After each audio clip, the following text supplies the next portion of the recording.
жеміс ағаштарына толы екен, иә? Енді Алматыда тағы не бар? Алматыда метро бар, медеу мұз айдыны бар, иә?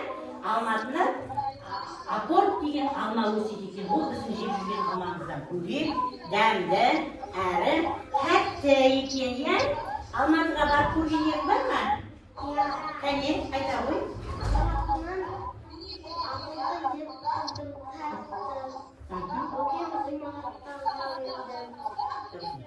Жақсы. Тағы кім бар?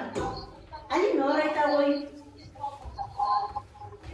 Алматыға бардым, мен апортты жедім, тәтті болды, үлкен қаланы көрдім. Үлкен қаланы көрдім. Жақсы. Енді Алматы көрікті қала. Алматы республикадағы ең көрікті сәулетті қала. Алматы өзінің апорт алмасымен алты әлемге әйгілі қала.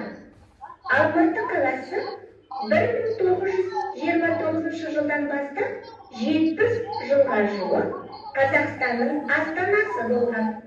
Ол бүгінгі таңда республикамыздың ғылыми және мәдени орталығы. Алматы қаласына саяхат жасайды. сонда көрікті қала екен. Онда неге өсер екен? Алматы апорты бар екен, иә? Алматы апорты бар екен. Енді кітабымызға қарайық. Алматы деген мәтінді оқимыз. Мәтінді бөліктердің орнына қоямыз. Кәне, Алматы мәтінін тыңдайық. Қаланың іші сырты толған жеміс ағаштары. Дүние жүзіндегі ең дәмді алма, апорт.